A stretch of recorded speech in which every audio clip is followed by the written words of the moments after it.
Hello everyone, good morning. पढ़ो भाई YouTube channel में आपका एक बार फिर से स्वागत है। तो यहाँ पे हम करते हैं एनसीईआरटी बुक का detail explanation line by line और करते हैं ढेर सारे क्वेश्चंस की प्रैक्टिस। तो लास्ट की वीडियो में हमने कहा था कि आज हम करेंगे गैसेस के ऊपर उनके मोल कैसे निकाले जाते हैं, गैसेस अगर है तो उनकी कुछ क्या प्रॉपर्टीज़ होती है, ठीक है। आइडियल गैस इक्वेशन क्या होता है, कभी भी कोई रिएक्शन में गैसेस अगर इन्वॉल्व है तो हम कैसे निकालेंगे कितना मोल गैस बना, ठीक है, कितना वॉल्यूम में गैस बना। ये सारी बातों को आज हम सीखने जा रहे हैं, ठीक है। तो वीडियो बहुत लंबा होने वाला है, जैसा कि आप देख रहे हैं बोर्ड पे। हम बहुत सारे टॉपिक्स को आज कवर करेंगे, तो वीडियो के एंड तक बने रहना और सारी टॉपिक्स को क्लियर करके रिवाइज करके ही जाना। चलिए अब वीडियो स्टार्ट करते हैं। ओके, अब बात हो रही है गैस के ऊपर। तो अब देखिए, हम जैसे शुरू से पढ़ते आ रहे हैं कि गैसेस क्या होती है।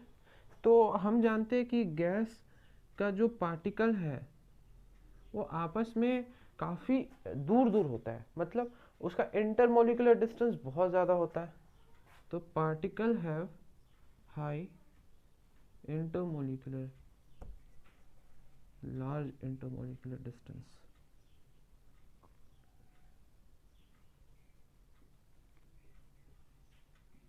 पार्टिकल का बहुत ज़्यादा लार्ज इंटरमोलिकुलर डिस्टेंस होगा। ओके, ठीक है। इसके बाद हमको क्या पता चला कि जो गैस के जो पार्टिकल्स होते हैं, क्योंकि काफ़ी दूर दूर है, तो इसीलिए उनके बीच कोई भी फोर्स ऑफ अट्रैक्शन काम नहीं करेगा, बहुत नेग्लिजिबल फोर्स ऑफ अट्रैक्शन होता है, ठीक है। So particle have negligible force of attraction. Particle का बहुत नेग्लिजिबल फोर्स ऑफ अट्रैक्शन होता होगा। ये हमने शुरू से पढ़ते आ रहे हैं। Solid, liquid, gas.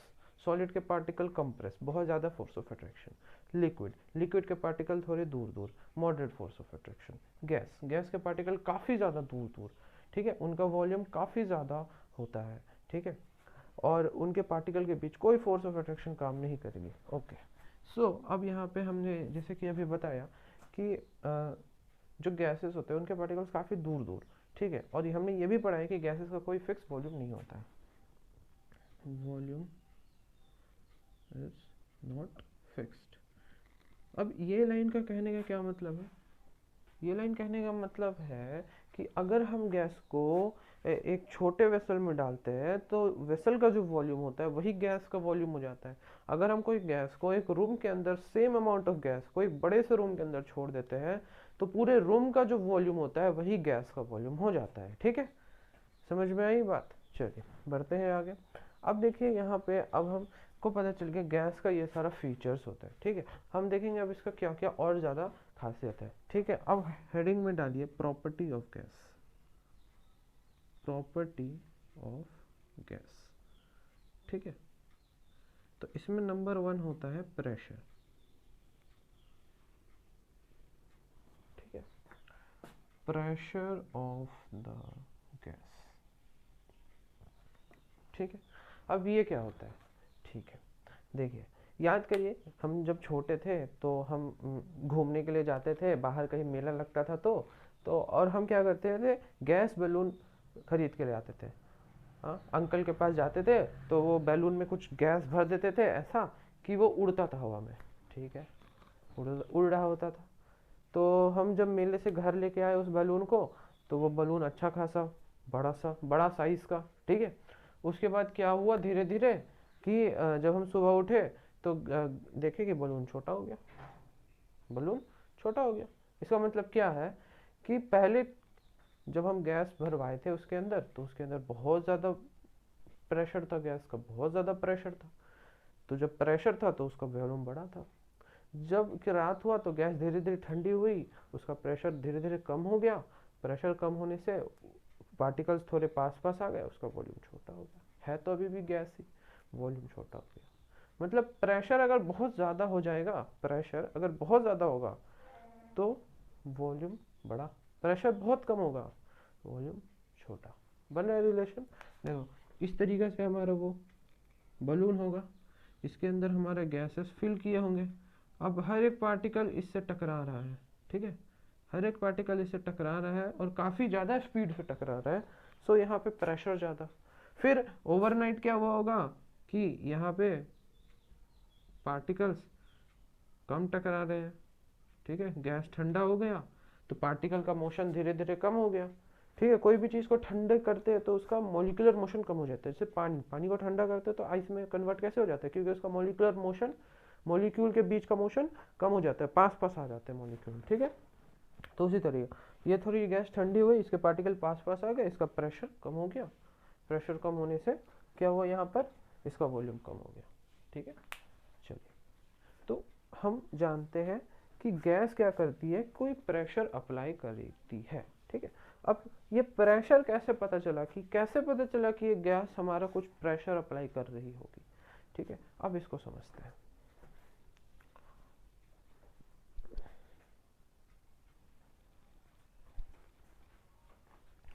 अब यहाँ पे देखिए कि पहले ये डायग्राम को अभी देख के घबराना नहीं है, ठीक है, इस पे हम बाद में आएंगे। पहले हम बात कर रहे थे कि प्रेशर ऑफ द गैस, ठीक है। तो अब कोई भी गैस प्रेशर लगा रहा है ये हमको पता चल गया, ठीक है। सो अब हमने क्या किया, एक एक्सपेरिमेंट किया।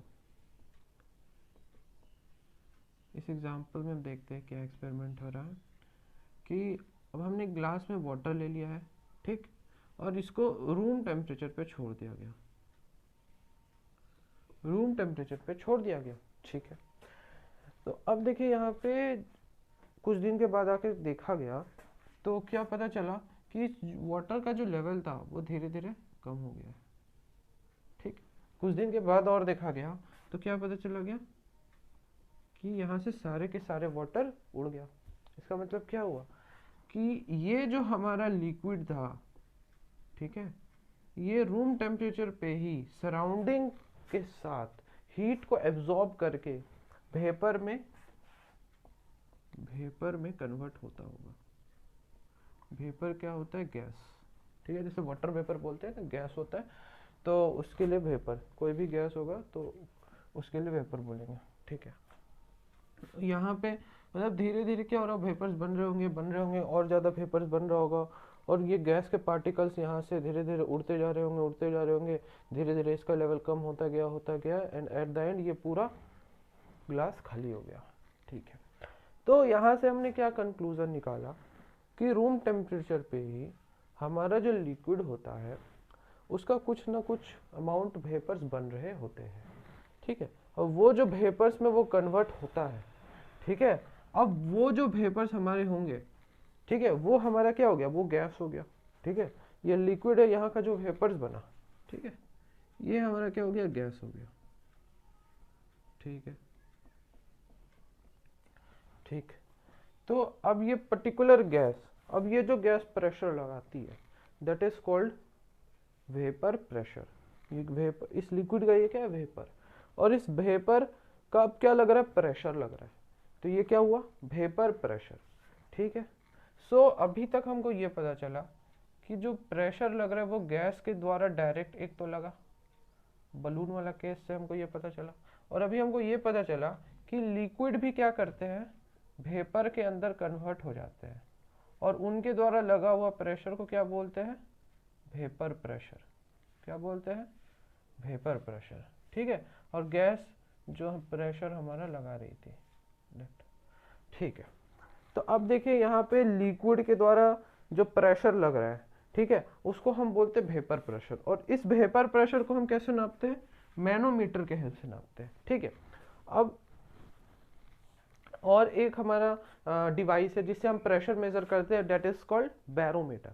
तो पहले आप मैनोमीटर देख लीजिए, फिर बैरोमीटर समझेंगे, ठीक है। तो मैनोमीटर हम किसके लिए यूज कर रहे हैं, बेसिकली यहाँ पे हम लिक्विड का वेपर प्रेशर मेजर करने के लिए, ठीक है, यहाँ पे यूज कर रहे हैं, ठीक। अब यहाँ पे हमने कोई एक लिक्विड भर दिया, फॉर एग्जांपल वाटर, तो अब क्या हुआ, ये धीरे धीरे वेपर्स के अंदर कन्वर्ट हो रहा होगा, ये धीरे धीरे वेपर के अंदर कन्वर्ट हो रहा होगा, ठीक।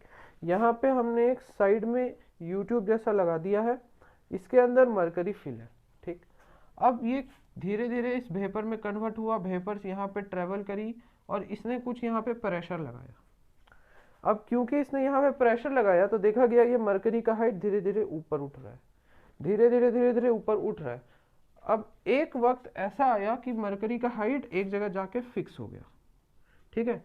अब यहाँ पे कोई हाइट नहीं है ये अचीव कर पा रहा है, ठीक है, एक पर्टिकुलर पॉइंट पे जाके इसका हाइट फिक्स हो गया, ठीक है। तो ये जो पर्टिकुलर हाइट इसने अचीव किया है, तो इसके जो डिफरेंस, ये जो यहाँ से इसका डिफरेंस आया है, पहले यहाँ पे सेम सेम लेवल पे था, अब यहाँ पे जो डिफरेंस आया है, इसी हम हाइट को इन टर्म्स ऑफ प्रेशर मेज़र करते हैं, ठीक है। तो अगर ये हाइट हमारा 760 mm Hg होता है, मतलब ये Hg, ये हमारा ये मरकरी है, इसको हम Hg बोलते हैं, ठीक है। तो इस Hg का हाइट अगर हमारा 760 मिलीमीटर तक जाता है, ठीक है, तो हम बोलते हैं 1 atm प्रेशर लग रहा है, 1 atm प्रेशर लग रहा है, ठीक है। उसी तरीके से अगर ये हमारा हाइट 76 सेंटीमीटर ऑफ Hg पे होता है, इसी को हमने सेंटीमीटर में कन्वर्ट कर दिया, ठीक है, 10 से डिवाइड करते हैं, तो इसको फिर से हम बोलते हैं 1 atm प्रेशर लग रहा है, ठीक है। तो ये था हमारा pressure exerted by vapour of liquid, ठीक है। इसका और भी डिटेल हम पढ़ेंगे आगे, हमारा चैप्टर आएगा गैसियस स्टेट, तो वहाँ पे हम manometer, open limb manometer, close limb manometer, दोनों के बारे में पढ़ना है, ठीक है, open and and close and. चलिए इसे नोट करिए। एक मिनट देखिए, मुझे अभी जस्ट याद आया कि यहाँ पे एक और बात बतानी थी कि वेपर प्रेशर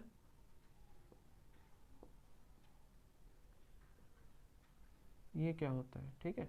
हमने जैसे अभी बताया कि ये जो लिक्विड था वो लिक्विड वेपर में कन्वर्ट होगा, और ये वेपर फिर यहाँ मरकरी के पास, मरकरी ट्यूब में जाकर के वहाँ जो प्रेशर लगाएगा, उससे मरकरी में कुछ हाइट ऑब्टेन होगा, और उस हाइट को ही हम क्या बोल देंगे, इसका वेपर प्रेशर है, ठीक है। तो ये हम समझे कि हम वेपर प्रेशर को मेजर कैसे करते हैं, ठीक है, ये इसका मेजरमेंट था। बट अब हमको जानना है वेपर प्रेशर हो क्या रहा है, ठीक है। तो वेपर प्रेशर क्या है, अब ये जो लिक्विड है ये वेपर में कन्वर्ट हो रहा है। अब ये वेपर क्या है, बेसिकली गैस के पार्टिकल्स। अब ये गैस के पार्टिकल्स जो है वो लिक्विड के वॉल से टकरा रहे होंगे, ठीक है, यहाँ पे लिक्विड के वॉल से ये गैस के पार्टिकल्स टकरा रहे होंगे, ठीक है, और लिक्विड के सरफेस से भी टकरा रहे होंगे, ठीक है। तो वेपर प्रेशर को हम ऐसे डिफाइन करते हैं, the pressure exerted by the liquid, the pressure exerted by the vapors on the surface of the liquid, on the surface of the liquid as well as on the wall of the container, wall of the container is called vapour pressure, ठीक है। अब ये जो gas particles जो इससे टकरा रहे होंगे, तो ऐसा कंटिन्यूसली कोलिजन होने के कारण, इसके वॉल पे ऐसा कोलिजन होने के कारण कंटिन्यूसली क्या होगा, एक इसके ऊपर प्रेशर क्रिएट हो जाएगा, ठीक है। हम इसको लगातार ऐसा ऐसा ऐसा ऐसा ऐसा ऐसा हीट करेंगे, ठीक है, लगातार। तो यहाँ पे हम क्या कर रहे हैं, प्रेशर लगा रहे हैं, तो प्रेशर लगा रहे हैं, यहाँ पे हम हीट कर रहे हैं, ठीक है। तो एक मोमेंट के लिए हम सारा का सारा एनर्जी इसको ट्रांसफर कर रहे हैं, तो यहाँ पे कुछ ना कुछ हमारा प्रेशर लग रहा है, प्रेशर लग रहा है। तो उसी तरीके से ये जो पार्टिकल्स है ये वॉल ऑफ द कंटेनर पे और यहाँ पे ये जो लिक्विड है इसके सरफेस पे कंटिन्यूसली कोलिजन करेंगे, कंटिन्यूसली इससे टकराते रहेंगे। तो ऐसा होने से क्या होगा, वहाँ पे प्रेशर लग रहा होगा। तो प्रेशर लगने के कारण क्या होगा, वहाँ पे जो हमारा प्रेशर कौन लगा रहे हैं, तो प्रेशर लगा रहे हैं हमारा वेपर्स, तो प्रेशर हमारा वेपर्स लगा रहे हैं, इसीलिए यहाँ पे जो प्रेशर क्रिएट हो रहा है उसको हम क्या बोलते हैं, वेपर प्रेशर बोलते हैं। यहाँ पे जो प्रेशर क्रिएट हो रहा है उसको हम क्या बोलते हैं, वेपर प्रेशर क्रिएट बोलते हैं, ठीक है। तो ये जो वेपर प्रेशर हमारा क्रिएट हो रहा है वो यहाँ पे जो वेपर्स आए वो किसके कारण है, इस लिक्विड के होने के कारण। ये लिक्विड क्या हुआ, यहाँ पे वेपर्स में कन्वर्ट हो गया। अब ये वेपर्स क्या करने लगे, धीरे धीरे इस वॉल कंटेनर के वॉल पे और लिक्विड के सरफेस पे कंटिन्यूसली कोलाइड करने लगे। ऐसा कोलाइड करने के कारण क्या हुआ कि वहाँ पे प्रेशर धीरे धीरे डेवलप होने लगा, और pressure due to vapour is called vapour pressure, ठीक। तो मतलब लिक्विड के केस में क्या था कि पहले इसको वेपर में कन्वर्ट होना होता था, तब जाकर के वो वेपर प्रेशर लगाता था। लेकिन इन केस ऑफ गैस वो क्या है, वो तो अल्टीमेटली एक पार्टिकल से अल्टीमेटली वो उस फॉर्म में है, अब उसको किसी फॉर्म में कन्वर्ट होना नहीं पड़ेगा, ठीक है। लिक्विड पहले गैस में कन्वर्ट होता था और फिर जो प्रेशर लगता था that is called vapour pressure. लेकिन इन केस ऑफ गैस वो तो ऑलरेडी उसी फॉर्म में है, तो वहां पे जो प्रेशर लग रहा होगा उसको हम कोई भी स्पेसिफिक नाम से नहीं जानेंगे, ठीक है। अब यहाँ पे ये तो हमारा फर्स्ट केस था, ठीक है। अब सेकेंड केस पे हम जाते हैं बैरोमीटर पे, ठीक है। चलिए,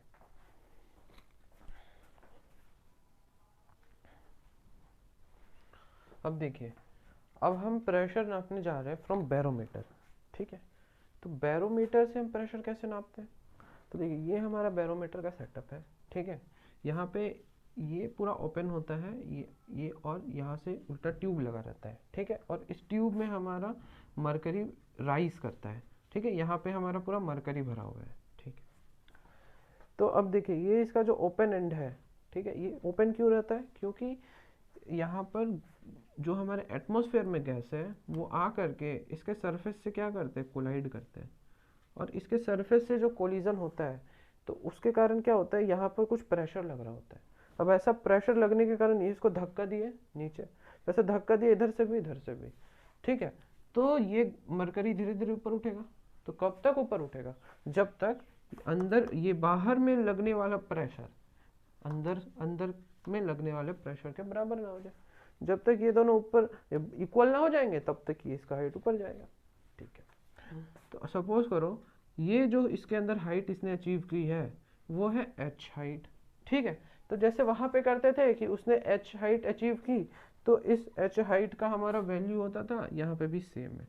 अगर ये 760 mm का हाइट अचीव करता है, अगर ये 760 mm का हाइट अचीव करता है तो हम उसको बोलते हैं क्या, कि ये 180 mm का हाइट है, 180 mm प्रेशर लग रहा है, ठीक है।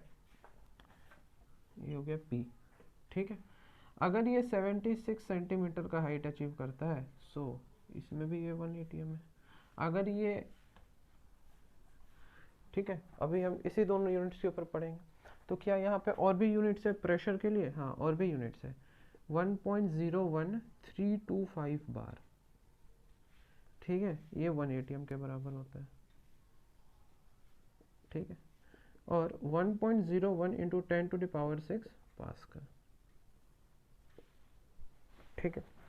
अब देखिए, ये सारी बातें हो गई गैसेस, मतलब इससे क्या समझ में आया कि गैस हमारा प्रेशर लगा रही होती है और प्रेशर को हम कैसे मेज़र करते हैं, तो फ्रॉम बैरोमीटर। हमें चैप्टर में बैरोमीटर से ही रिलेटेड प्रेशर के टर्म्स में पढ़ना है, ठीक है।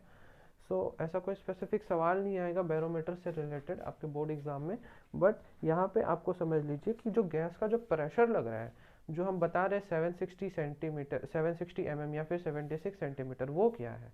इसी बात को समझने के लिए हमने ये बैरोमीटर का सेटअप आपको दिखाया है, ठीक है। यहाँ पे हमने बोला, फिर से सुन लीजिए, यहाँ पे हमने बोला कि जब कोई भी गैस होगा, ठीक है, वो प्रेशर कितना अप्लाई कर रहा होगा। सपोज करिए गैस है, ये प्रेशर अप्लाई कर रहा है हमारा P, तो इस P को हम कैसे नापेंगे? तो हम ले गए और वहाँ बैरोमीटर रख दिया, ठीक है, जहाँ पर भी आपको गैस का प्रेशर निकालना है, बैरोमीटर रख दिया। अब जो गैस होगा वहाँ पर उसके सारे पार्टिकल्स आके इस बैरोमीटर से टकराएंगे, इस बैरोमीटर के इस सरफेस ऑफ Hg से टकराएंगे, यहाँ पर बहुत कोलिजन होगा। अब कोलिजन होने के कारण यहाँ पर इसको नीचे दबाना चाहेंगे, ठीक है। तो यहाँ पे ये जितना प्रेशर लगा के दबाना चाहेंगे उतना ही ये हाइट ऊपर अचीव करेगा, ठीक है। तो एक सर्टेन पॉइंट पे जाकर के इसने एक h हाइट अचीव की और उसके बाद इसका ये रुक गया, अब ये ऊपर और नहीं जा रहा है। तो ये पर्टिकुलर हाइट जो गैस ने अचीव करी है इन दिस ट्यूब, ठीक है, तो ये मरकरी के हाइट के टर्म्स में हम क्या करते हैं, गैस को मेजर कर रहे होते हैं। तो अगर मरकरी का हाइट यहाँ पे 760 mm होगा तो हम उसको बोलेंगे कि वो 1 atm प्रेशर लगा रहा है। atm मतलब एटमॉस्फेरिक प्रेशर, वहाँ पे ये जो गैस है एटमॉस्फेयर में है, तो इस गैस का जो प्रेशर लग रहा है तो यहाँ पे क्या है, वो 1 atm। अगर उसका हाइट 76 सेंटीमीटर होगा तो उसमें उसको भी बोलेंगे क्या, 1 atm है। इसको कन्वर्ट करोगे 76 सेंटीमीटर ही आएगा, तो 1 atm है, ठीक है। और भी अलग अलग यूनिट है गैसेस के प्रेशर नापने के लिए। वो कौन सा यूनिट है हमारे पास, बार है और पास्कल है, ठीक है। तो एक एटीएम बराबर 1.01325 बार, इसे याद कर लीजिए। 1 ATM is equals to 1.01325 bar, 1 ATM is equals to 1.01325 bar, 1 ATM is equals to 1.01325 bar, 1 ATM is equals to 1.01325 bar, ठीक है। और यहाँ पर पास्कल में कन्वर्ट करने के लिए हम बस क्या करेंगे, 10 टू द पावर 6 से multiply, 1.01 into 10 to the power 6 pascal. So अब बोलिए तो क्या होता है 1 एटीएम बराबर, हाँ 1 ATM is equals to 1.01325 bar, ठीक है। और पास्कल में हाँ 1.01325 into 10 to the power 6 pascal, हो गया, ठीक है। तो बैरोमीटर और मैनोमीटर का केस समझ में आ गया होगा होपफुली। तो आपके दिमाग में ये सवाल अराइज किया होगा कि क्या हम गैस के प्रेशर को मैनोमीटर से नहीं नाप सकते हैं क्या ये ऑलवेज बैरोमीटर के काम में आएगा? मैनोमीटर से आप नाप सकते हैं उस गैस के प्रेशर को। आप उस गैस को क्या करिए, जिस भी गैस का प्रेशर नापना है उसको उस मैनोमीटर में फिल कर दीजिए, उसके अकॉर्डिंगली वहाँ पे मरकरी का कुछ हाइट अचीव होगा, तो उस हाइट जितना वो हाइट अचीव करेगा उसको हम बोल देंगे कि ये इतना है इसका उस गैस का प्रेशर। हो गया क्लियर? चलो बढ़ते हैं अब आगे, मिटाओ इसको। देखिए okay, so property of gas में हमने अभी देखा प्रेशर ऑफ द गैस, ठीक है। यहाँ पे हम सीख गए कि गैस जो प्रेशर लगा रही होती है उसको हम कैसे मेजर करते हैं, तो इन terms of height achieve by the mercury, ठीक है। अगर मरकरी का हाइट हमारा 760 mmHg होता है तो हम बोलते हैं 1 atm प्रेशर लग रहा है, 76 सेंटीमीटर होता है तो बोलते हैं 1 atm प्रेशर लग रहा है। अगर 1.01325 बार में भी हम प्रेशर को मेजर करते हैं, वहाँ पे भी हाइट उतना ही होता है, तो ये जो 1.01325 बार, अब बोलोगे यहाँ पे हाइट कितना होता है, नहीं, हाइट उसका सेम होता है, ठीक है, हाइट उसका सेम होता है, हम बस 1 atm को बार में कन्वर्ट कर रहे हैं, ठीक है। अगर उसी तरह उसका pressure 1.01 into 10 to the power 6 pascal लग रहा है, तो वहाँ पे भी हम बोलेंगे क्या कि वो गैस 1 atm प्रेशर लगा रहा होगा। क्लियर है? अब हम सेकेंड प्रॉपर्टी देखते हैं गैस का, volume of the gas, volume of the gas, ठीक है। काफी छोटा टॉपिक है यहाँ पर। अब देखो गैस का वॉल्यूम क्या होगा, आप कोई भी गैस को एक कंटेनर में बंद कर दो तो यहाँ पर वॉल्यूम ऑफ द कंटेनर ही, वॉल्यूम ऑफ कंटेनर ही आपका हो जाएगा वॉल्यूम ऑफ गैस, ठीक है। वॉल्यूम ऑफ कंटेनर ही हो जाएगा वॉल्यूम ऑफ गैस। अगर सेम अमाउंट ऑफ गैस को उठा करके, सपोज करो ये 2 लीटर का कंटेनर था, अगर सेम अमाउंट ऑफ गैस को उठा करके आप यहाँ पे 1 लीटर के कंटेनर में बंद कर देते हो, तो सेम गैस का वॉल्यूम हमारा उसी गैस का वॉल्यूम क्या हो जाएगा, अब यहाँ पे वॉल्यूम ऑफ गैस हो जाएगा हमारा 1 लीटर, और यहाँ पे हमारा वॉल्यूम ऑफ गैस था हमारा 2 लीटर। तो यहाँ से क्या पता चला कि गैस का कोई फिक्स वॉल्यूम नहीं होता है, हम उसको जिस कंटेनर में भी डालते हैं उस कंटेनर का वो वॉल्यूम ऑक्यूपाई कर लेता है, ठीक है। तो अब हम वॉल्यूम को मेज़र करने के लिए, कोई भी गैस का वॉल्यूम जो हो रहा है उसको हम मेज़र करते हैं कुछ यूनिट्स। यूनिट्स क्या है, सेंटीमीटर क्यूब है ना, इसको बोलते हैं सीसी, ठीक है। तो 1 centimetre cube is equals to 1 ml होता है, ठीक है। सेकंड है मीटर क्यूब, ठीक है। तो 1 metre cube is equals to 1000 litre होता है, ठीक है। और एक यूनिट आपको काम आएगा डेसीमीटर क्यूब। सो 1 डेसीमीटर क्यूब बराबर 1 लीटर होता है, ठीक है। तो ये सारा यूनिट्स आपको याद रखना है गैसेस के लिए। आपको जो क्वेश्चन में आएगा वो डायरेक्ट लिखा रहेगा मीटर क्यूब, डेसीमीटर या सेंटीमीटर क्यूब के अंदर, ठीक है। या फिर आपको ml में दिया होगा वैल्यू उसका, ठीक है, गैस का वॉल्यूम ml में दिया होगा, ठीक है, कहीं पे लीटर में दिया होगा, ठीक है। सो आपको वहाँ पे टर्म्स के साथ अवेयर रहना है, ठीक है, कैसे हम कौन सा टर्म यूज़ करेंगे, कहाँ पर कौन सा टर्म ज़्यादा सूटेबल है, कहीं पे कन्वर्ट करने का ज़रूरत पड़ा तो हमें ये कन्वर्जन पता होने चाहिए, ठीक है। अगर कहीं मिलीमीटर में दिया और सेंटीमीटर क्यूब में ज़रूरत है तो हम डायरेक्ट लिख सकते हैं इसको सेंटीमीटर क्यूब में, हमें कन्वर्जन पता है। लीटर में दिया है तो डेसीमीटर क्यूब और मीटर क्यूब दोनों के अंदर कन्वर्ट करके हम लिख सकते हैं। यहाँ तक क्लियर हो रहा है? चलिए, तो अब हम बढ़ते हैं थर्ड प्रॉपर्टी के ऊपर, वो है हमारा टेम्परेचर ऑफ द गैस। ठीक है। तो अब हमारा सेकेंड कैरेक्टरिस्टिक है क्या, temperature of the gas. Gas का टेम्परेचर क्या होता है, ठीक है। तो यहाँ पे हम टेम्परेचर गैस का केल्विन स्केल में डिफाइन करेंगे, ठीक है। या अगर कहीं सेल्सियस स्केल में गिवन है तो उसको हम ऑलवेज केल्विन स्केल में ही डिफाइन करेंगे, ठीक है। अब गैस का जो टेम्परेचर होता है उसी को हम बोलते हैं टेम्परेचर ऑफ द गैस, कोई भी ज़्यादा बड़ा बात नहीं है, ठीक है।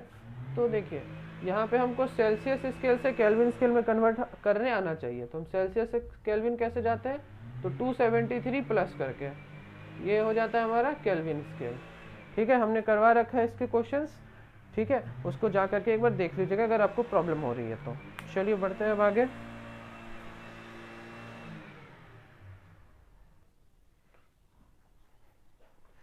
अब हमारा अगला प्रॉपर्टी है मोल्स ऑफ गैस, ठीक है। तो मोल्स ऑफ गैस हम कैसे निकालेंगे, मोल ऑफ गैस अभी हम कैसे निकालेंगे, जैसे अब हम हमेशा निकालते आ रहे हैं, ठीक है, कि moles is equals to given wait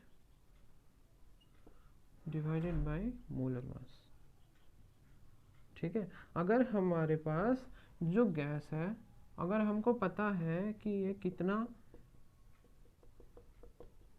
कितना अमाउंट में प्रेजेंट है, उसका मास अगर हमको पता है, तो यहाँ पे हम लिख सकते हैं कि W मास अगर उसका प्रेजेंट है तो हम यहाँ पे W लिखेंगे और उसका मोलर मास लिखेंगे, तो हमको यहाँ से मिल जाएगा मोल ऑफ गैस, ठीक है।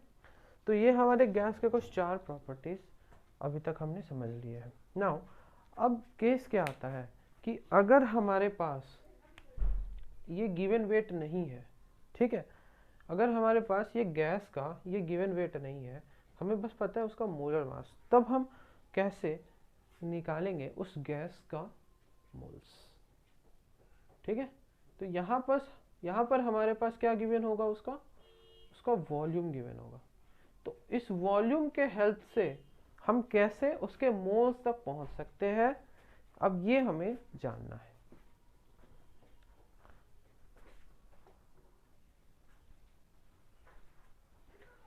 So presenting ideal gas equation, ठीक है। सो हम आइडियल गैस इक्वेशन के हेल्प से इस गैस के सारे प्रॉपर्टीज को आपस में रिलेट कर सकते हैं एंड वहां से हमें जो भी इंफॉर्मेशन चाहिए होगा हम वहां से जान सकते हैं। तो ये आइडियल गैस इक्वेशन क्या है, ये है PV is equals to nRT। ये क्या है, PV is equals to nRT। यहाँ पे P आपका होगा प्रेशर, V आपका होगा वॉल्यूम, N आपका होगा number of moles of gas, T होगा आपका क्या, टेम्परेचर, ठीक है। और R क्या होता है, ये हमारा है क्या, गैस कांस्टेंट, ठीक है। इस कांस्टेंट का वैल्यू होता है 0.0821, यहाँ पे लिख देता हूँ, इन पे जगह नहीं है, यहाँ पे लिख देता हूँ कि R जो है क्या है हमारा, यूनिवर्सल गैस कांस्टेंट, ठीक है। इसका क्या वैल्यू होता है, इसका वैल्यू होता है 0.0821 लीटर ATM पर मोल पर केल्विन, और क्या वैल्यू होता है 8.314 जूल पर मोल पर केल्विन, और क्या वैल्यू होता है 2 कैलोरी पर मोल पर केल्विन, ठीक है। क्या ये चारों वैल्यूज को, क्या ये तीनों वैल्यूज को याद करने होंगे, हाँ बिल्कुल याद करने होंगे। अलग अलग चैप्टर्स में अलग अलग वैल्यू का हम यूज करेंगे, तो यहाँ पर हमें बेसिकली इस वैल्यू को याद करना है, ठीक है। इस चैप्टर में और गैसेस स्टेट के चैप्टर में हम ये वैल्यू को याद करेंगे। जहाँ जहाँ पे हमसे पूछा जाएगा कि जूल में बताना है, ठीक है, या कैलोरी में बताना है, तो वहाँ पे हम उस टर्म को समझेंगे क्या होता है, उस चैप्टर में हम डिस्कस करेंगे। तो यहाँ पे हमें R का वैल्यू को क्या लेना है, 0.0821, ठीक है। अब ऐसा समझ लेते हैं कि जो हमारा, अब हम एज्यूम कर लेते हैं कि ये हमारा गैस है, ठीक है, और हमें बताना है कि इस गैस का कितना मोल है, ठीक है। तो हमें गिवन क्या है कि ये गैस 2 ATM प्रेशर पर इसके अंदर भरी हुई है, इसका जो वॉल्यूम है वो 10 लीटर है, ठीक है, और इसका जो टेम्परेचर है वो क्या है 100 डिग्री सेंटीग्रेड मान लेते हैं, 100 डिग्री सेंटीग्रेड है। ठीक है, तो अब हमको बताना है कि इसका कितना मोल्स गैस का इसके अंदर प्रेजेंट है। ठीक है, नाउ अब हमें पता चल गया कि प्रेशर हमारा 2 atm है, तो हम यहाँ रखेंगे 2 atm प्रेशर। ठीक, वॉल्यूम हमको पता है 10 लीटर है, तो यहाँ हम रखेंगे 10 लीटर। ठीक है, मोल्स हमको निकालने हैं, आर का वैल्यू हो गया 0.0821। ठीक है, और टेम्परेचर बोला 100 डिग्री सेंटीग्रेड है। अभी हमने क्या पढ़ा था, टेम्परेचर ऑफ द गैस को किस में मेजर करते हैं, केल्विन में। तो 100 डिग्री को केल्विन में कन्वर्ट करने के लिए 273 इसके अंदर ऐड कर दीजिए, तो ये हमारा आ जाएगा 373। तो देयरफॉर मोल्स हमारे पास हो गए। ठीक है, तो यहाँ से हम मोल्स निकाल लेंगे, जो कि आ जाएगा 20 डिवाइडेड बाई 0.0821 इंटू 273। तो यहाँ से हमारे पास देखिए गैस का नंबर ऑफ मोल्स हमें पता चल गया कि इसके अंदर गैस का कितना नंबर ऑफ मोल्स प्रेजेंट है। गुड, नाउ अब इस इक्वेशन को यूज करने से पहले एक बात ध्यान में रखना है कि प्रेशर ऑलवेज एटीएम में होना चाहिए, वॉल्यूम ऑलवेज लीटर में होना चाहिए। ठीक है, टेम्परेचर ऑलवेज केल्विन में होना चाहिए, तब जा करके ये आर का ये जो हमारा वैल्यू है इसको वो सेटिस्फाई कर पाएगा। ये आर ही हमें बता देता है कि प्रेशर लीटर में प्रेशर एटीएम में, वॉल्यूम लीटर में और टेम्परेचर केल्विन में होगा, तभी हम जाकर के इस इक्वेशन में सेटिस्फाई हो पाएंगे। अगर आपने यूनिट्स के अंदर गड़बड़ी कर दी तो यहाँ जो आपका आंसर निकल के आएगा वो भी रॉन्ग आएगा। ठीक है, चलिए अब इसे नोट करिए। चलते हैं अपने नेक्स्ट टॉपिक पे कि एनटीपी या एसटीपी कंडीशन क्या होता है। ठीक है, तो देखिए एनटीपी का मतलब होता है नॉर्मल टेम्परेचर एंड प्रेशर, और एसटीपी का मतलब होता है स्टैंडर्ड टेम्परेचर प्रेशर। कुछ समझ नहीं आया, देखिए जब कोई भी गैस को अगर आप 1 atm प्रेशर पर लेते हो, ठीक है, और उसका टेम्परेचर होता है 273 केल्विन, तो इस कंडीशन को हम क्या बोलते हैं, एनटीपी या एसटीपी कंडीशन। अगर कोई भी गैस को 1 atm प्रेशर पर लेते हो और उसका टेम्परेचर होता है 273 केल्विन, तो उसको हम क्या बोलते हैं, एनटीपी या एसटीपी कंडीशन। ठीक है, तो लगाते हैं अपना ideal gas equation. Ideal gas equation लगाते हैं, हमारे पास है PV is equals to nRT। ठीक, अच्छा हमने माना है कि जो गैस के जो मोल्स होंगे वो होगा 1 मोल। 1 मोल हम एज्यूम कर लेते हैं। ठीक है, तो यहाँ पे देखिए प्रेशर को हम क्या लिए यहाँ पे 1 atm, वॉल्यूम ऑफ गैस को V रखते हैं, मोल्स हो गया 1, और यहाँ 0.0821 हो गया यूनिवर्सल गैस कांस्टेंट, और टेम्परेचर हो गया हमारा 273 डिग्री केल्विन। ठीक है, तो यहाँ से जो वॉल्यूम ऑफ गैस होगा वो आएगा 22.4 लीटर। मतलब एट एनटीपी कंडीशन कोई भी गैस कितना वॉल्यूम ऑक्यूपाई करेगा, 22.4 लीटर। ठीक है, जब प्रेशर हमारा 1 atm हो, टेम्परेचर हो हमारा 273 डिग्री केल्विन। ठीक है, तो 1 मोल ऑफ गैस यहाँ पे हमने कितना लिया था, 1 मोल एज्यूम किया था, तो 1 मोल ऑफ गैस का वॉल्यूम कितना होगा, 22.4 लीटर हो गया। अब यहाँ से देखिए, अब हमको क्या पता चला कि 1 मोल ऑफ गैस, इसका जो वॉल्यूम होगा वो होगा 22.4 लीटर के बराबर। तो क्या हम बोल सकते हैं कि n मोल ऑफ गैस, ठीक है, n मोल ऑफ गैस, इसका वॉल्यूम किसके बराबर हो जाएगा बताओ। तो 1 मोल का गैस का वॉल्यूम है 22.4 लीटर, तो हमको n मोल का वॉल्यूम बताना है। n मोल ऑफ गैस कितना वॉल्यूम ऑक्यूपाई करेगी। ठीक है, तो इसको लिखते हैं। ठीक है, अब हमको पता चला कि 22.4 लीटर में हमारा 1 मोल गैस होता है। 22.4 लीटर में 1 मोल गैस होता है, तो 1 लीटर में कितना मोल हमारा गैस हो जाएगा, तो वो हो जाएगा 1/22.4, इतने मोल्स हो जाएंगे गैस के। ठीक है, इतने मोल्स हो जाएंगे। तो 22.4 लीटर में 1 मोल गैस होता है। 1 लीटर में हमारा 1/22.4 मोल्स हो जाते हैं। तो अगर कोई भी गैस का हमारा V वॉल्यूम है, ठीक है, अगर कोई भी गैस का हमारा V वॉल्यूम है तो उसका हम कैसे निकालेंगे मोल्स, तो V/22.4 मोल्स हो जाएंगे। ठीक है, ये एक बात हमको समझ में आया। दूसरा बात क्या समझ में आया यहाँ से, कि अगर n mole of the gas हो जाएगा, एक मोल गैस का वॉल्यूम है 22.4, अच्छा n मोल गैस का वॉल्यूम क्या हो जाएगा, तो n इंटू 22.4 हो जाएगा। बोलो n इंटू 22.4 हो जाएगा। ठीक है, याद करो सेम एग्जांपल, अगर एक टॉफी का दाम 10 रुपए है, ठीक है, तो 10 टॉफी लोगे तो कितना रुपए हो जाएगा, 10 इंटू 10 100 रुपए। 100 टॉफी लोगे तो कितना हो जाएगा, तो 10 इंटू 100 1000 रुपए। उसी तरीके से n टॉफी लोगे तो कितना हो जाएगा, 10 इंटू n यानी 10n। उसी तरीके से एक मोल गैस का आपको वॉल्यूम पता है और n मोल का निकालोगे तो n मल्टीप्लाई करना होगा।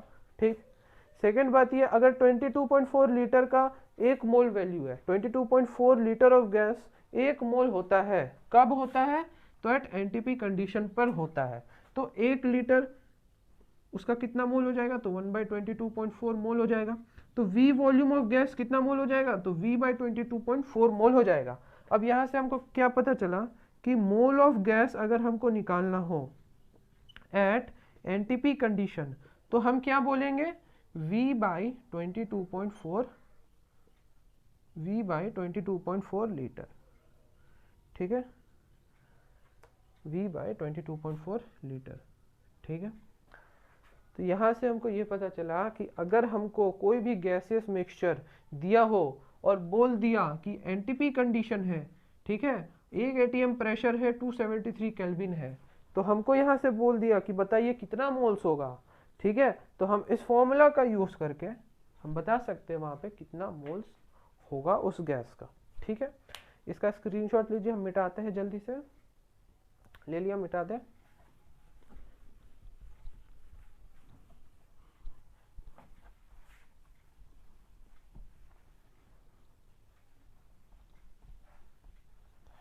चलिए ठीक है, अब हमको यहाँ से पता हो गया कि मोल्स ऑफ गैस बराबर volume of gas divided bye 22.4। ठीक है, अब हमको फॉर 1 मोल ऑफ गैस हमको ये पता चल गया, 1 मोल ऑफ गैस, यहाँ n का वैल्यू रख देंगे 1, तो वॉल्यूम क्या हो जाएगा 22.4 लीटर। ठीक है, अगर सपोज करो, अगर हमारे पास क्वेश्चन में बोल दे कि बताओ 2 मोल ऑफ गैस का कितना वॉल्यूम होगा, 2 मोल ऑफ गैस का कितना वॉल्यूम होगा एट एनटीपी कंडीशन, क्या करोगे, यहाँ पे n का वैल्यू रखोगे 2, यहाँ लिखोगे V/22.4, तो यहाँ से वॉल्यूम कितना आ जाएगा 44.8 लीटर, ये हो जाएगा।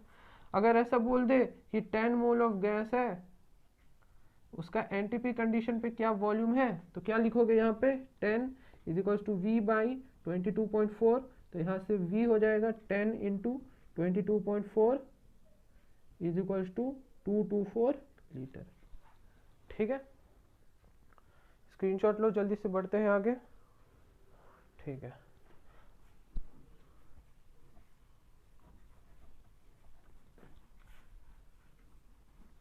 ठीक है, अब देखिए एनटीपी कंडीशन पे हमारा मोल्स ऑफ गैस होता है V/22.4। अगर वॉल्यूम हमारा 22.4 लीटर है, ठीक है, तो मोल्स कितने हो जाएंगे 1। ठीक है, सेकेंड एग्जांपल, अगर वॉल्यूम हमारा 44.8 लीटर है, तो वहाँ अगर हमको पूछा मोल्स तो कैसे निकालोगे, तो 44.8 डिवाइडेड बाय 22.4, ये हो जाएगा 2 मोल। उसी तरीक़ा से अगर क्वेश्चन में हमें गिवन है कि वॉल्यूम हमारा 2 लीटर है एट एनटीपी, यहाँ पे भी मेंशन होना चाहिए एट एनटीपी, तभी फॉर्मूला वैलिड होगा। तो मोल्स ऑफ गैस कैसे निकालोगे, तो 2/22.4 लीटर, यही होता है। अगर सपोज करो हमको गिवन है कि वॉल्यूम ऑफ गैस हमारा 10 ml है एट एनटीपी, ठीक है, तो इसको कैसे निकालोगे, तो क्या आप करोगे ऐसा 10/22.4, ना ना ना ना ना, ऐसा नहीं करने का। हमको पता है कि 22.4 क्या आ रहा है एक मोल के लिए, ये लीटर में है ना, ये जो है ये लीटर में है, तो यहाँ पे हमको क्या करना है, इस वॉल्यूम को पहले लीटर में कन्वर्ट कर लीजिए। हो गया लीटर में कन्वर्ट, 0.01। अब यहाँ पे मोल्स ऑफ गैस कैसे निकालोगे, 0.01 ये वॉल्यूम हमारा लीटर में आया डिवाइडेड बाय 22.4। अब ये सही है, ठीक है। तो यहाँ पे ध्यान में रखना कि यहाँ जो वॉल्यूम होगा वो हम लीटर में लिखेंगे, और ये जो भी वैल्यू है ये भी हमारा लीटर में आएगा, तब जा करके ये मोल है हमारा गैस का, ठीक है। और ये हो गया। अच्छा नाउ अगर हमारा ml में होगा तो हम क्या कर लेंगे, तो अगर ये वॉल्यूम आप ml में ले रहे हो तो यहाँ 22.4 की जगह 22,400 लिख दो, और यहाँ पे जो मोल्स हमें निकल के आ जाएगी वो गैस की मोल्स होगी, ठीक है। तो यहाँ पे आप वॉल्यूम को ml में रखोगे और यहाँ पे 22.4 की जगह यहाँ 22,400 यूज़ कर सकते हो। तो अब यहाँ पे जो वॉल्यूम है 10 ml, इसको आप डायरेक्टली इसके अंदर पुट कर सकते हो, ठीक है, और यहाँ से आपको गैस का मोल्स मिल जाएगा। क्लियर हो गया। अब हमारा नेक्स्ट टॉपिक आता है vapour density of the gas. अब जैसे कि अब हमें पता चल गया कि कोई भी गैस को हम कैसे डिफाइन कर सकते हैं, उसके आइडियल गैस इक्वेशन पे हम उस गैस को डिफाइन कर सकते हैं, ठीक है। अगर कोई भी गैस है, उसका कुछ प्रेशर है, कुछ वॉल्यूम टेम्परेचर है, ठीक है, तो वहाँ पर उस सबका रिलेशन हमें कौन बताता है, आइडियल गैस इक्वेशन। और ये आइडियल गैस इक्वेशन से हमको क्या पता चलता है, उस गैस के प्रॉपर्टीज के बारे में पता चलता है कि उस गैस का क्या प्रेशर होगा, क्या वॉल्यूम होगा, क्या टेम्परेचर होगा, क्या मोल्स होगा, ठीक है। सो अब यहाँ पे आता है vapour density of the gas. अब कोई भी गैस है, ठीक है, तो वहाँ पे क्या उसकी डेंसिटी होगी, that is called density of the gas. अगर कोई लिक्विड है, ठीक है, और लिक्विड का हमारा वेपर्स बन रहा है, तो अब वेपर्स होगा तो उसकी भी कुछ डेंसिटी आएगी, that is called vapour density of the gas. Clear है। नाउ अब हम यहाँ पे देखेंगे कि डेंसिटी हमारा क्या डिफाइन होता है, ठीक है। तो डेंसिटी हमारा डिफाइन होता है यहाँ से, अगर गैस के लिए हम ले रहे हैं तो हम बोलेंगे मास of the gas divided by volume occupy by the gas, volume occupy by the gas, यही हम बोलेंगे, यही होगा इसका डेंसिटी ऑफ द गैस, यही होगा डेंसिटी ऑफ द गैस, ठीक है। अब देखिए, अब हमारे पास वो जो गैस है उसका हमको क्या पता है, वो आइडियल गैस इक्वेशन को ओबे करेगा, ठीक है। हमने लिख दिया आइडियल गैस इक्वेशन उस गैस के लिए। नाउ अब हमको पता है कि pressure equal P into V is equals to N R T, ठीक है। तो n क्या होता है, हमारा given weight divided by molar mass into R into T, ठीक है। अब देखिए यहाँ से क्या हम P V into M is equals to W R T लिख सकते हैं, लिख दिया। अब यहाँ से क्या हम P into M is equals to W by V into R T लिख सकते हैं, लिख दिया। क्या हम यहाँ से P into M divided by R into T ऐसा लिख दिया,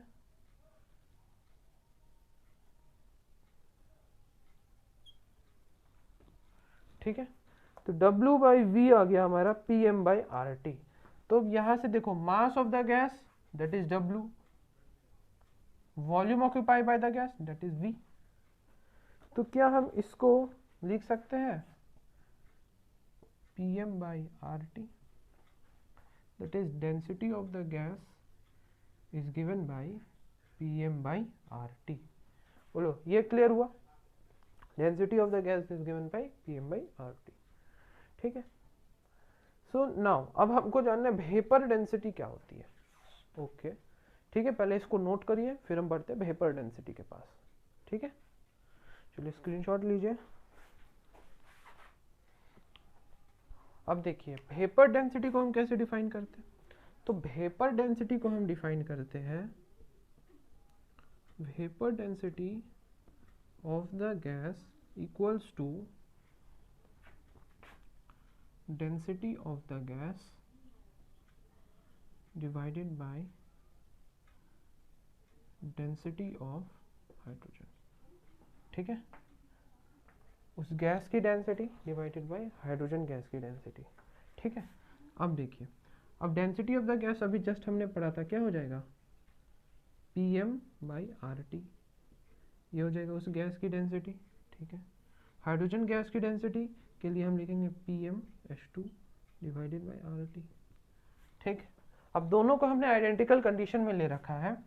ठीक है, तो यहाँ पे हम लिख देंगे at identical condition, at identical condition of pressure temperature. ठीक है, तो यहाँ पे देखिए प्रेशर कट जाएगा, आर तो सबका फिक्स होता है, टेम्परेचर कट जाएगा। तो यहाँ से हमको क्या समझ में आया, molecular mass of gas divided by molecular mass of H2। Molecular mass of hydrogen कितना होता है, 2।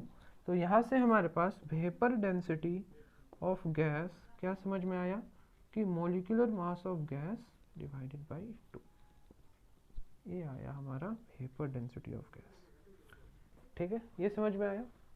तो अब हमको कोई भी गैस का वेपर डेंसिटी निकालना होगा, तो अब हम वहाँ पे क्या फॉर्मूला यूज़ करेंगे, उस गैस के मॉलिक्यूलर मास में हम 2 से डिवाइड कर देंगे, देन हमको पता चलेगा वेपर डेंसिटी। फॉर एग्जांपल देखो, ये सपोज कर लो कि हमारे पास इसके अंदर O2 गैस है, इसके अंदर ऑक्सीजन गैस है। अब पूछा इस ऑक्सीजन गैस का वेपर डेंसिटी क्या होगा, तो इस ऑक्सीजन गैस का वेपर डेंसिटी होगा molecular mass of oxygen by 2। Molecular mass of oxygen होता है 32/2, डेट इज 16 आ जाएगा इसका वेपर डेंसिटी। क्लियर है कैसे हम निकाले वेपर डेंसिटी। चलिए अब हमारे यहाँ पे हमने कंप्लीट कर लिया vapour density of the gas. अब हमको जानना है vapour density of mixture of gas. ठीक है, मिक्सचर ऑफ गैस का मतलब क्या है कि पहले हम क्या करते थे, सिर्फ यहाँ पे एक ही तरह का गैस लेते थे। ठीक है, जैसे अभी हमने एक एग्जांपल से किया O2 का। ठीक है, अब यहाँ पे अब हमने क्या कर दिया है कि अब हमने O2 भी ले लिया है और हमने एक और तरीके की गैस ले ली है, जैसे मान लीजिए SO2। ठीक है, अलग अलग टाइप की गैस हमने अब ले रखी है यहाँ पर। ठीक है, ये भी एक गैस का मिक्सचर है। ठीक है, देखिए यहाँ पर क्या हो रहा है, हमने एक गैस लिया A, यहाँ पे B, यहाँ पे C, ये हमारा गैस का मिक्सचर है। ठीक है, तो यहाँ से अब हमको निकालना है vapour density of the mixture. ठीक है, तो vapour density of the mixture के लिए हमको पता है कि molecular mass of the gaseous mixture होना चाहिए डिवाइडेड बाय 2। तो यहाँ से हम क्या लिखेंगे, vapour density of the mixture is equals to molecular mass of gaseous mixture divided by 2, यही होना चाहिए, molecular mass of gaseous mixture divided by 2। ठीक है, अब ये molecular mass of the gaseous mixture क्या होता है, तो हमको पता है कि mole of gaseous mixture is equals to mass of gaseous mixture divided by molecular mass of gaseous mixture. तो यहाँ से हम बोल सकते हैं कि molecular mass of gaseous mixture क्या होगा, total mass of gaseous mixture divided by total mole of gaseous mixture, यही होगा, कहिए। ठीक है, तो अब हमको क्या निकालना है, इसका मोलर मास ऑफ, इस molecular mass of gases mixture निकालना है। मॉलिक्यूलर मास ऑफ मिक्सचर हम कैसे निकालेंगे, तो weight of given mixture divided bye moles of given mixture, ये हम निकालेंगे। ठीक है, इसे नोट करते हैं। अब हम बढ़ते हैं अपने फॉर्मूला की तरफ। अब यहाँ से देखिए, अब हमारे पास molecular mass of the gases mixture, ये हमको निकालना है। ठीक है, अब यहाँ से हमको क्या पता चला कि गिवन वेट मतलब मास of gases mixture divided bye moles, total moles of gases mixture. तो क्या हम मास ऑफ गैसेस मिक्सचर को लिख सकते हैं mole of A into molecular mass of A। ठीक है, यहाँ पे mole of B into molecular mass of B divided by mole of C into molecular mass of C divide by total mole में Na plus NB plus NC। ठीक है, यहाँ जो हमने अभी जस्ट ड्राइंग बनाया था, वहाँ पे हमारे पास जो गैस का मिक्सचर थे, वहाँ पे 3 तरह का गैस मिक्स किया हुआ था, A, B और C। तो इसका molecular mass of gases mixture क्या होगा, इसका मोल इंटू इंटू में इसका मोलर मास प्लस इसका मोल इंटू में इसका मोलर मास प्लस इसका मोल इंटू में इसका मोलर मास, यही करते हैं, ठीक है, डिवाइडेड बाय टोटल मोल। तो ये आ गया हमारे पास molecular mass of gases mixture आ गया। अब यहाँ से हम वेपर डेंसिटी निकाल सकते हैं। वेपर डेंसिटी कैसे निकालेंगे? तो वेपर डेंसिटी आएगा हमारे पास molecular mass of gases mixture divided by 2। तो यहाँ से हमारे पास क्या आ जाएगा information, mole of A into molecular mass of A, mole of B into molecular mass of B plus mole of C into molecular mass of C divided by 2 into mole of A plus mole of B plus mole of C. ये आ गया हमारा vapour density of the mixture. सो अभी तक हमने molecular mass of the gases mixture, vapour density, pressure of the gas, moles of the gas, NTP conditions, ideal gas equations, ये सारी बातों को समझ लिया है, सीख लिया है, ठीक है। अब आप क्या बता सकते हो कि मान लीजिए अगर हमारे पास कोई ऐसा इक्वेशन गिवन हो C प्लस डी और कह दे अगर इसका 2 ग्राम से इसका 100 ml बन रहा है, तो क्या आप इस 100 ml ऑफ गैस को बता सकते हो कि ये कितना मोल्स में बन रहा होगा? बिल्कुल। कैसे बताओगे? आइडियल गैस इक्वेशन लगा करके या फिर एनटीपी कंडीशन लगा करके बता सकते हो कि कितना मोल्स बन रहा होगा। नाउ अब बताइए, अब जो अभी तक हम स्टोचियोमेट्रिक्स के अंदर जो प्रॉब्लम सॉल्व करते आ रहे थे, वहां पर हम क्या कर रहे थे, इसके मास को इसके मास में कन्वर्ट कर रहे थे। इसका हमारे पास मास गिवन था, हम बता रहे थे कितना मास यहाँ पे प्रोडक्ट फॉर्म होगा, या फिर इसका मास गिवन था, इसका कितना मास इसके साथ रिएक्ट करेगा, हम यही बता रहे थे। अब जब हमने इतनी सारी बातें आज सीख ली, तो क्या अब हम इसके मास और वॉल्यूम में रिलेशन निकाल सकते हैं? तो हमारा नेक्स्ट टॉपिक वही होने जा रहा है कि stoichiometric calculation in terms of mass and volume, ठीक है। तो नेक्स्ट वीडियो के अंदर हम इस टॉपिक को डिस्कस करेंगे और स्टोचियोमेट्रिक के सवाल को खत्म करेंगे। फिर हमारा आएगा limiting reagent and then concentration terms. ये सारे करके हम सारा ये चीज़ों को पढ़ लेंगे एंड ये चैप्टर हमारा हो जाएगा ओवर। उसके बाद इस चैप्टर के ख़त्म होने के बाद हम क्या करेंगे, इस चैप्टर से रिलेटेड ढेर सारे जितने तरह के क्वेश्चन हो सकते हैं इन बोर्ड लेवल, इसको हम सॉल्व करेंगे, हम सब मिलकर डिस्कस करेंगे, ठीक है। होपफुली आपको वीडियो ये सीरीज़ पूरा पसंद आएगा। इस वीडियो के एंड तक बने रहने के लिए आपका बहुत बहुत धन्यवाद। सो अगले क्लास में आप सभी लोग रिवीजन करके आइएगा ज़रूर, ठीक है। पहले वाली चीज़ों को भी रिवीजन करते रहिएगा। जहाँ पे नहीं समझ में आता है वहाँ कमेंट डाउन करिए, वीडियो को पीछे करके फिर से समझने का कोशिश करिए, ठीक है। और जो सवाल मैंने क्लास में करवाए हैं उनको प्रैक्टिस करिए और अपने बुक से भी प्रैक्टिस करिए। So thank you so much, have a good day, bye bye, take care.